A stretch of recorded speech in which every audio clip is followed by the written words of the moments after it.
Welcome to episode 9 of The Final Whistle. I'm Drew Ziegler and I'm here with John Grant and James Gougosis. Today we will talk all about the NFL playoffs, the NBA, NHL, and a short news segment called 60-second scoreboard. So first up, we got the Super Bowl. Actually the Pro Bowl we're going to talk about first. And it was a new format. What do you guys think of it? I liked it. The players, they looked like they were having fun and stuff, but it's just kind of annoying how we have to play a flag football game because when we played last year when they played the actual game, no one was tackling. It wasn't a good game to watch. I just wish that they would do it like a couple weeks after maybe the Super Bowl so the players that played in the Super Bowl can play and it's more of an actual game and instead of just a flag football game and skills competitions. But I think to get rid of the actual game, I think they did a pretty good job to make it somewhat entertaining. Yeah, it was definitely better than last year's. Looked like the players were actually trying. They looked like they were having fun. When they actually did the actual NFL game, nobody was trying. So it was pretty boring to watch. But I think it was a big improvement from last year. Yeah, it's definitely gotten worse over the years. Nobody's playing, but I think it was better this year. They play harder in flag football than real football. And now the Super Bowl, the big game. And we're going to go in depth in the Super Bowl. First up, who do you guys think has the better coach between the Chiefs and Eagles? I think Andy Reid. He's much better, I think, in my opinion, than Nick Sirianni. He's top 3 coach in the NFL. I think the Chiefs would be much worse if they didn't have Andy Reid as their coach. I think he's a big reason why Patrick Mahomes is as good as he is right now. Yeah, it's Andy Reid. Andy Reid's been in the league for a lot longer. Andy Reid has a lot more experience. Andy Reid's more of smart head coach. He's a lot of coaches come in the league and they try to model themselves after Andy Reid because he's just that much of an offensive genius. Nick Sirianni, he's a great coach. He's probably going to win Coach of the Year, him or Dable, but he's still kind of new to this. Andy Reid's been here for a while. He already has a ring. Andy Reid's just a more proven coach. Yeah, I think Nick Sirianni might have more flair. He's more pumped up. He pumps up his players more, but Andy Reid has coached the Chiefs and Eagles. He was in the Super Bowl with both. He won with the Chiefs. He didn't win it with the Eagles. And next up, who do you guys think are the important players for both teams?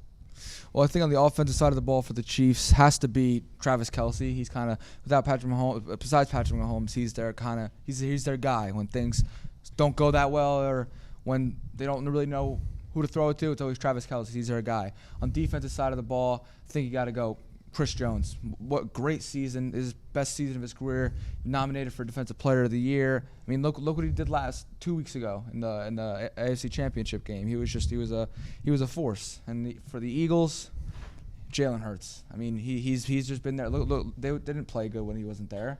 Gardner, everyone said Jalen Hurts, he's a system quarterback. But when he was out and Gardner Minshew was in, they lost the game. They went 0-2 without him.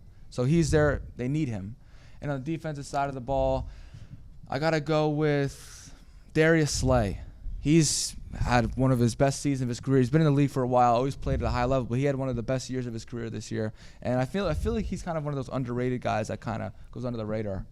I'll start with the Eagles. I think key important player for the Eagles on the offense can be Devonta Smith. I think the Chiefs are really going to try to cover A.J. Brown, so I think Devonta Smith is going to be really important in this game. And on the defensive side of the ball, I think Hassan Reddick. He's had a career year. He's gone after the quarterback. Pressure rate's really high. I think he's going to be really important on defense. And for the Chiefs, I'm going to go with Isaiah Pacheco. I think he's going to be really important in this game. Similar to Devonta Smith, I think the Eagles' top priority is going to be covering Travis Kelce, and I think Isaiah Pacheco's had a really good playoffs. And on the defense side of the ball, like John said, I think Chris Jones. I think he's by far the best player on the Chiefs' defense. He's the heart and soul of that defense. Yeah, the Eagles get played the most man coverage against them, so the Chiefs cornerbacks are going to have to step up big against that tandem of A.J. Brown and Devonta Smith. And for the Chiefs, Isaiah Pacheco, I agree with you on that. He just runs so hard. It's like it's his last run every time. He's a great running back, especially for a late pick. And what are your keys for both teams to win? For the Chiefs, I think it's really important for them to be able to stop the run. I think they're going to be fine with stopping the passing game. I think they're going to have a good game plan for that. But Miles Sanders is sneaky good. I feel like if the Chiefs don't pay attention to the run game, I think Miles Sanders could have a big game. And for the Chiefs, I think I mean, for the Eagles, for them to win this game, I think the Eagles really need to get pressure on Patrick Mahomes. I mean, we saw, a Bucks versus Chiefs. The Bucks were harassing Patrick Mahomes, and he couldn't really do anything. I think if the Eagles want to win this game, they have to get pressure on Patrick Mahomes. Well, yeah, I mean, we saw 2 weeks ago the Bengals, they weren't getting there at Mahomes. For the Eagles, Mahomes, he's not at 100%. The Eagles had four guys with above 10 sacks. If they get to Patrick Mahomes, I mean, that's the best way to stop that offense. For the Chiefs, it's just play their game, man. I mean, Mecole Hardman's not playing, but we saw it 2 weeks ago. Patrick Mahomes doesn't really need all of his guys. He really can do it himself. So if Patrick Mahomes is feeling better, he had 2 weeks to prepare. They just Patrick Mahomes just has to play his game for the Chiefs to win 100%. Yeah, I think the Eagles have all around the best team. They don't really have much weak spots, but that front seven is just amazing, and they're going to get to Mahomes, and especially with that ankle injury, that's not going to help. But now the only question that matters, who's going to win? I got Philly, 100%. I said it last week. I think that if Philly can score 31 points on the 49ers, they can score that many points on anybody. I don't care who it is. That 49ers defense was the best defense we've seen in a very long time, and they went out there and they destroyed them. 31 points on them. I got the Eagles, 100%. For me, I got the Chiefs. I think I think Patrick Mahomes is gonna find a way. I think that coach Andy Reid and his staff is really gonna prepare well for that Eagles offense. I think the Chiefs are gonna win this game. I think Isaiah Pacheco is gonna be the reason why they win this game. I hate to say it, but I do think the Eagles are going to win. I don't want them to win, but the Chiefs do have the experience on their side, so we'll see what happens. And now we're going to take a short break, and we'll be back to talk about the NBA. Steven has joined me now, and we're going to talk about the NBA. First up, some hot and cold teams. Spurs on a huge losing streak, almost double digits. I mean, yeah, the Spurs haven't been good the past couple of years. They don't really have a star player, I guess you would say. They lost Murray last year to the Hawks. But, I didn't really expect anything from them. I mean, they have an amazing coach, but no players, so nothing can really happen. Yeah, I actually can't believe he hasn't retired yet. I don't know what he thinks he's going to do. They're not anywhere close to winning. But another team who has won in the past recently, the Bucks, big winning streak. I mean, yeah, you give credit to Giannis. I mean, that guy's the best player on the court all the time. No matter who he plays against, he's just unstoppable force. Yeah, he just came back, and he's already got this big winning streak with his team. And the Suns, a surprise team who haven't been playing well, but now they've won a lot recently. I mean, Devin Booker's back. I mean, yeah, they got their players back. Chris Paul, Devin Booker, Ayton. I mean, this is what we expected from the Suns, but obviously all of them got hurt, so they went downhill. But now they're starting to go back up to that team we thought they would be. Yeah, Chris Paul was offered in a trade for Kyrie Irving. We'll get into that later. But, yeah, doesn't seem like they have a tight tandem right now. And the best players of the month just came out for January. Joel Embiid and Nikola Jokic, no surprise there. I mean, yeah, Embiid's he's a demon, and so is Jokic. They're both two powerful centers that no matter what team or where they are in the court, they're just going to dominate for you, defense, offense. They do everything right, and those guys deserve it. Yeah, Jokic looks like he's going for his third straight MVP. That would be insane. And a surprise player for the Nets after Kyrie leaves, Cam Thomas, coming off the bench, multiple 40-plus point games in a row. I mean, he finally smiled after his second 40-point game, and I thought that was nice seeing him smile for once. But, yeah, he's going off. I mean, they needed that, really. Losing Kyrie and then bang, you get this guy off the bench, 40 points in 3 games in a row. That's awesome for them. Yeah, he said he doesn't smile much, but people are definitely smiling with his performance. And Ja Morant has been going crazy. The Memphis Grizzlies have been losing frequently. And what are your thoughts on them? I mean, I don't know what's going on in Memphis. I mean, Ja's been posting all this random stuff on Instagram and Twitter. And I think he's becoming one of the villains of the league now. I mean, I loved him at one point, but now he's doing all this extra stuff, just play basketball and stick to yourself, be yourself. And all this extra stuff is hurting the Grizzlies too. Because I feel like he's becoming that villain that no one wants in their team. Yeah, they had a really good young team bond, but that could be changing with how Ja Morant's acting. And now the big one, Kyrie traded to the Mavericks after requesting a trade. I mean, I'm just happy because I'm a Knicks fan, and he disappointed me, him and KD. So now I'm happy that he left Brooklyn, and now I can rub it in everybody's faces oh, Brooklyn, that sucked now. But I think it's a good trade for the Mavs, but it's also bad because how can you trust? You really can't trust Kyrie. But it's also really good because now you have him and Luka, and then I don't know, that can be an unstoppable duo that can go all the way and win it. But I think it's a good trade for the Mavs and okay for the Nets. Yeah, Kyrie and Luka, they both love to have the ball in their hands, and I don't know how that's going to work out with them. Kyrie, who knows, he might request a trade tomorrow, but yeah, he's crazy. Yeah, I think the Nets had to get a deal done because Kyrie requested a trade, obviously, and the Nets had James Harden, KD, and Kyrie and didn't win anything with it. I mean, now I think KD's going to leave 100%. There's no way he wants to play there. I mean, it's just him now. I mean, he hasn't played in like a couple of days, too. I don't know. I could definitely see him requesting a trade, and I can totally see him going to the Suns. But I don't know. It might not happen this year, but it's going to happen soon. I think he's going to request a trade and want to get out of there now. Yeah, the Nets, they just didn't get anything from that trio. And the big moment, LeBron James breaks this Kareem scoring record after it seems like it was unbeatable.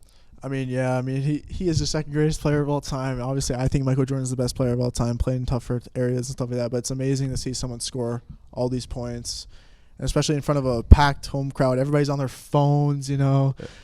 It was a signature step back jump shot. Made it, got all the points. Everybody's excited. You know, they stopped the game midway for him to give a little speech and everything. I think it's one of the coolest moments I've ever seen in my life. Yeah, LeBron's kids were there. That was cool to see. And obviously, it's just awesome that he broke the scoring record. Kareem was in attendance, and he congratulated him. And now we're going to take a short break, and James will join me to talk about the NHL. We're back from the break. James has joined me, and now we're going to get into NHL. We're halfway through the year, right after the All-Star break. What do you think about the All-Star break? I mean, yeah, I think it was pretty good. I don't really like how they split up some of the competitions. I think it's a good idea to keep them, throughout the keep the competitions, don't split them up. I didn't really like that, but it wasn't that big of a deal for me. And I think the All-Star game, it looked like the guys weren't trying as much as they used to, so it wasn't as good. But I still enjoyed it. Yeah, there was some interesting stuff, but I think it has been better in the past. And the Bruins, still the best team in the NHL. They're just awesome. Yeah, amazing. They're on an all-time historic rate. I mean, they don't even have double-digit losses yet, and we're more than halfway through the season. They got 83 points in, 50 games. I mean, their team is stacked. I mean, we knew they were going to be good, but, I mean, nobody expected them to be this good. They might break the all-time points record. Yeah, the Hurricanes in the Metro, they also don't have double-digit losses in regulation. They've been playing very well, like you said in the past episode. And teams that have been underperforming, though, both in the East, Panthers and Senators. Yeah, I mean, both teams, had big-time acquisitions in the offseason for, the Senators got Giroux and the Panthers got Kachuk. I mean, you expected them to be better, improve, and they've just got, way worse. I mean, the Panthers were the best team in the Atlantic last year, and now they're 4th or 5th place. And the Senators, I mean, they didn't do well last year. You expect them to be, maybe a playoff team, and they're well out of the playoff bracket. So, it's very shocking. I mean, when we last did the episode, we thought, bad start. I mean, they're going to come back, but they still are playing bad hockey. Yeah, the Panthers have some very good players, and it's surprising to see them not doing so well. But a team that has been well and keeping up their pace, the New Jersey Devils. Yeah, I'm really surprised. I mean, they got off to that tremendous start. I expected them to cool off, and they have a little, but they're still second in the Metro, 6 points clear of the Rangers, and they're only, 4 points back of the Hurricanes. They're playing really well. I definitely expected them, to come back to reality, but they're still playing great hockey. Yeah, Jack Hughes is playing like he was supposed to be when he was drafted. He's got around 35 goals. He's just playing amazing. And a big trade in the Metro. Bo Horvat traded to the Islanders and immediately signing an 8-year, $68 million deal. Yeah, when I immediately saw that trade, I thought, the Islanders maybe a little bit overpaid, but once they extended him, I think it was a good trade. I mean, he scored a goal in his home debut. I think it's really good for the Islanders. Maybe not for this year, but in the future, he's going to be a really good player, that veteran guy the Islanders really needed. Yeah, the Islanders have needed a scorer for so long now, and I think they finally got their guy. He's got over 30 goals this season already. And in the West, the Avalanche, they won the Stanley Cup last year. They've been dealing with a lot of injuries this year, and they haven't been as good as last year. Yeah, the injuries have been killing them. I mean, Georgiev for the goalie, I mean, he's been playing really well. I mean, much better than for the Rangers did last year. So that's a really good bright spot. I expect them to be better. Once they get healthy, I expect them to be comfortably in the playoffs. I think they'll be a playoff cup contender again. Yeah, they're still going to be contender. They just have some great players, obviously with McKinnon leading them and Cale Makar. And also in the West, leading their divisions, the Vegas Golden Knights and the Dallas Stars. Yeah, with Golden Knights with Pacioretty out for the year, I didn't expect them to be this good, but they're still playing really well. And for the Stars, I mean, you kind of expected this. I mean, they got top 5 goalie, and then they got Thompson, who's been playing really well. They've played really well, and it's not that big of a surprise for me. Yeah, the Stars made the Stanley Cup recently, but they haven't won it recently, obviously. And a guy, Connor McDavid, just might be already similar to Gretzky now, I think you could say.